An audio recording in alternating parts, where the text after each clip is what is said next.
Doctora, buen día. Gracias por estar aquí en el panel de Un Café con JJ. Mire, es tan cambiante, tan volátil el escenario que hay veces que es necesario llamar a los consultores políticos día a día para ver cómo va este balotaje.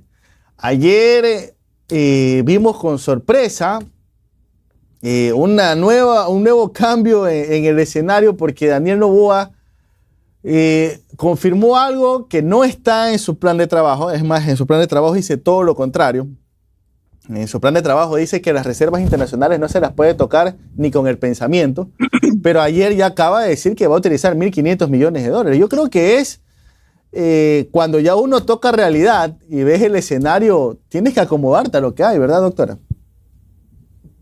Creo que hay, yo creo que el comando de campaña de Daniel Noboa en este minuto tiene que estar reafirmando más la línea de discurso de su candidatura.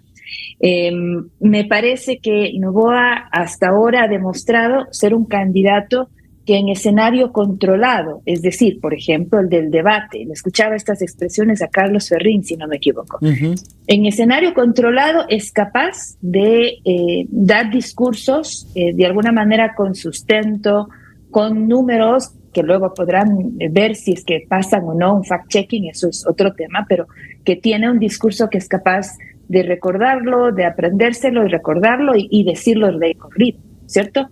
Ahora, de allí a tener un discurso de tarima o discurso de medios hay un salto, y muchas veces en los medios de comunicación existe la posibilidad de equivocarse, de generar lapsus, de confundir cifras, qué sé yo, ¿no? Y por supuesto entrar en contradicciones, y ese es uno de los grandes desafíos de los políticos en general, y por supuesto mucho más todavía de los candidatos en campaña. Y entonces lo que hacen los comandos de campaña, porque los candidatos son seres humanos imperfectos, eso no hay duda, es establecer control de daños, y para ello requieren un equipo eficiente de buenas lecturas de la conversación y a su vez con una línea estratégica clara para poder tener o un control de narrativa o un cambio de narrativa, ¿no?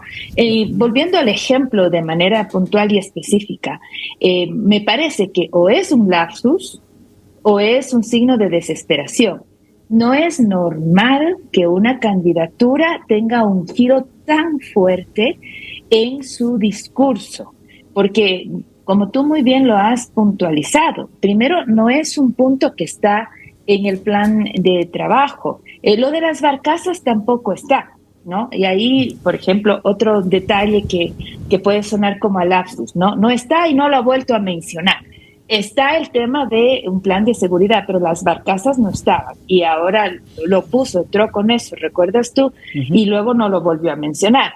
Ahora este tema no es solo que no está, sino que está una orientación completamente distinta, porque se le reconoce ideológicamente hablando a la postura de ADN, y qué duda cabe, de Daniel Noboa, en un modelo económico distinto, en un modelo de gobierno distinto al de tratar de acceder a las reservas internacionales, porque es justamente el discurso en el que sus aliados naturales han estado en contra.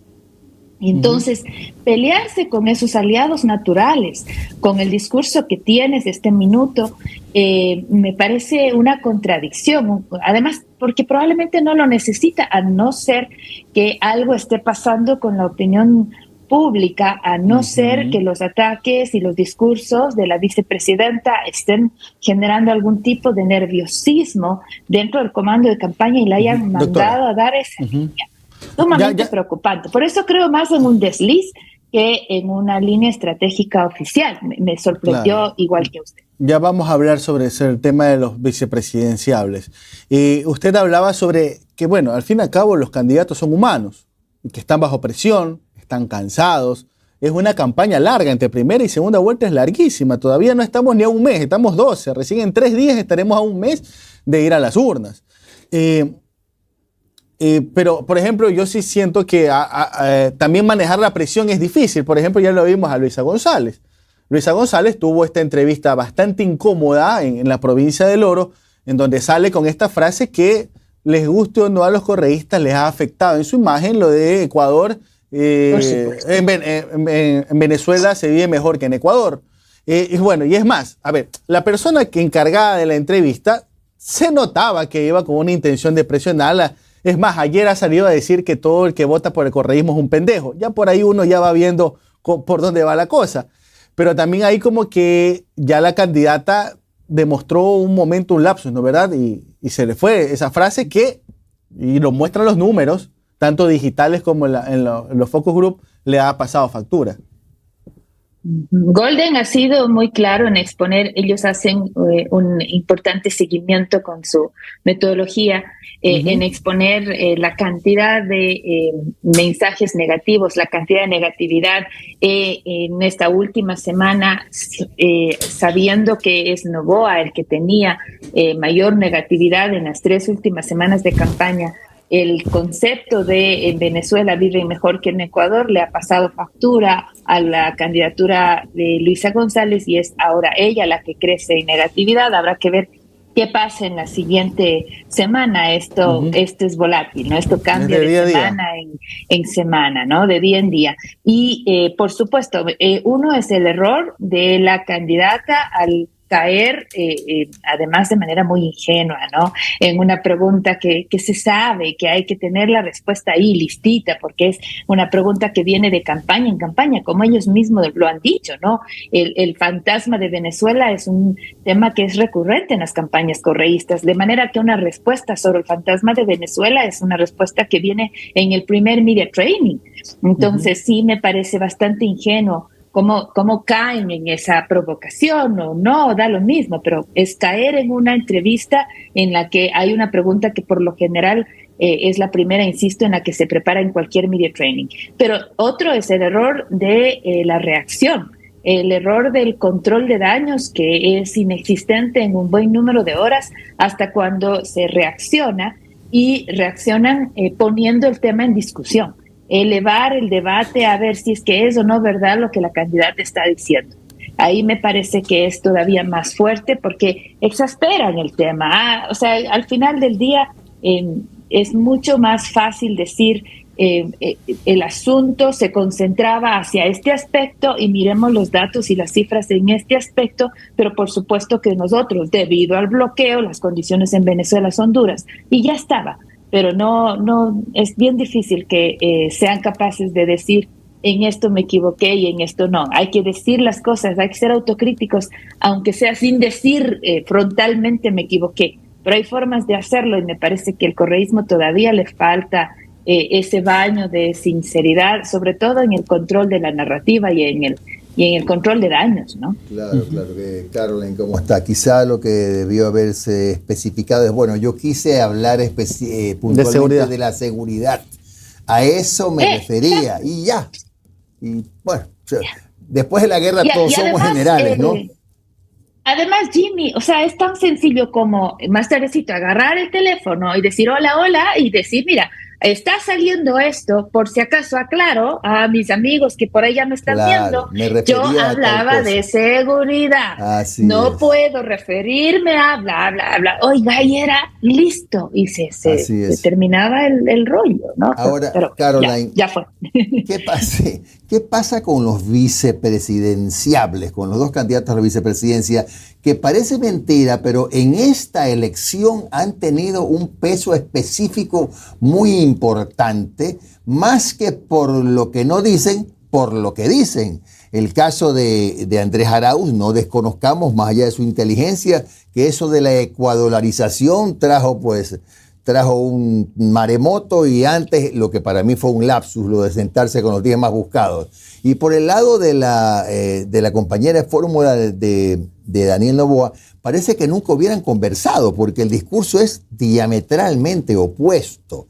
¿Qué pasa con ellos? ¿Cómo se puede modular esta relación con los vices para que no influya en la campaña? Yo creo que son dos condiciones absolutamente distintas. En el caso de Andrés Arauz, es un político ya reconocido, cuyas posturas sobre la dolarización, al menos el Ecuador las conoce bien, ¿no? Y me parece también que hablar en febrero, porque esa es la nota, si no me equivoco, y en abril la publicación, de donde se extrajeron los conceptos asociados hacia estas alternativas para, inclusive como ellos lo han mencionado, fortalecer la dolarización a partir de estas otras metodologías, como además una forma de alertar a Argentina a no caminar por esta suerte de camisa de fuerza que termina siendo la dolarización, en el criterio no de esto economista Andrés Arauz, sino de muchas líneas de la economía y científicos sociales en este ámbito, ¿no? No solamente es uno, son varios. Me parece que este es un elemento con el cual está claro que economistas como Walter Spurrier, como Alberto Acosta, no están de acuerdo y están en su legítimo derecho de no estar de acuerdo y de movilizar con su opinión toda una maquinaria mediática en contra de esa postura. Además, posturas que están en foros que no son foros de campaña, son foros académicos o foros técnicos y que no tienen por qué ser entendidos porque no están traducidos a códigos de campaña.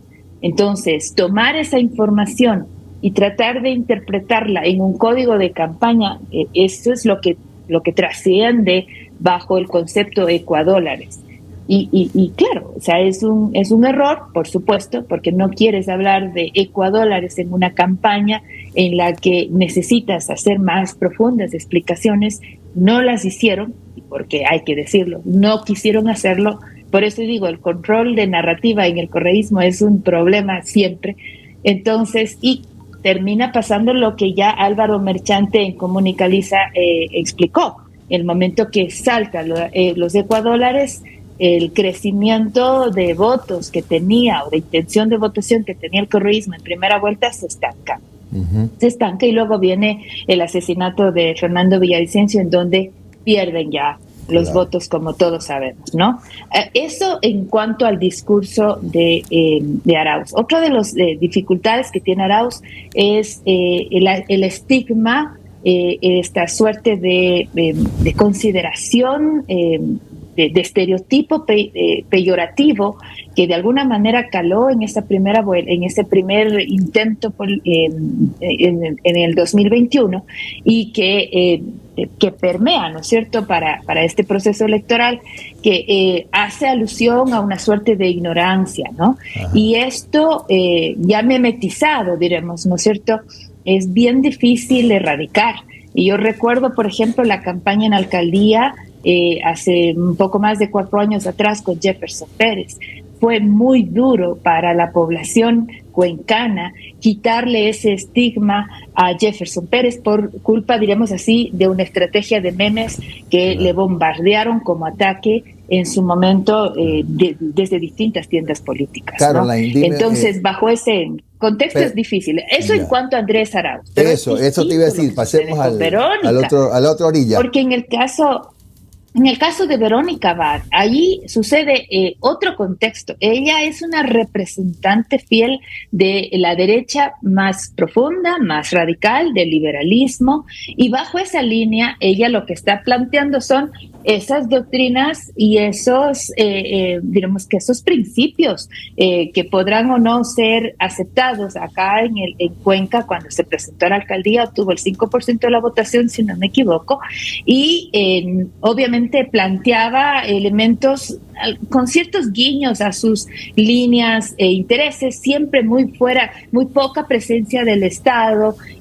Por ejemplo, ella decía, a mí no me van a llamar alcaldesa, sino alcalde, en cierto modo auspiciando eventos que de alguna forma fueron vistos como un insulto para el sector feminista de la ciudad.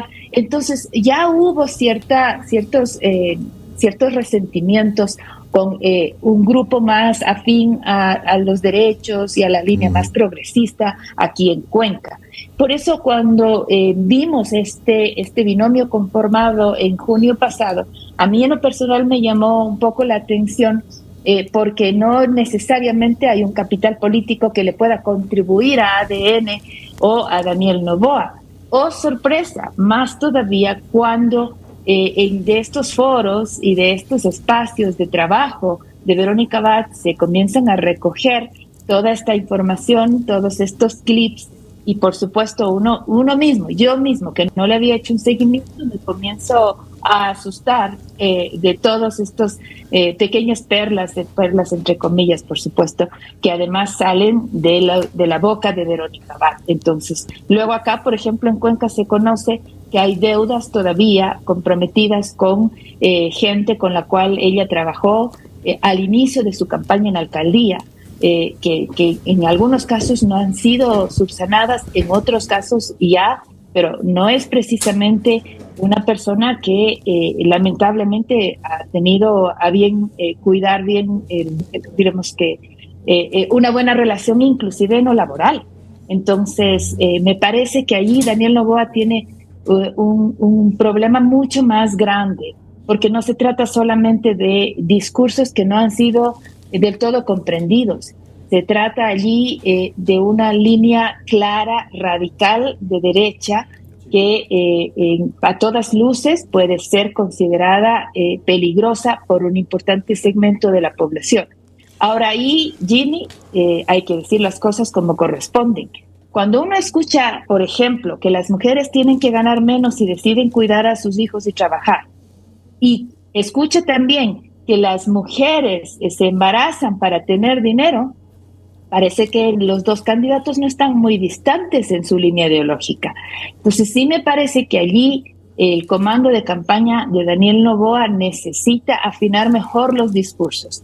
Si es que Noboa se va a distanciar de las opiniones políticas de su vicepresidenta, Noboa mismo debe tener más cuidado de las cosas que dice, porque algunos de sus lapsus en tarima no están dando esa señal clara. Algunos de sus comentarios en la campaña, en la tarima política, nos están distanciando de las opiniones que hemos escuchado de Verónica Abad. Gracias por esta radiografía descarnada que has hecho, Caroline.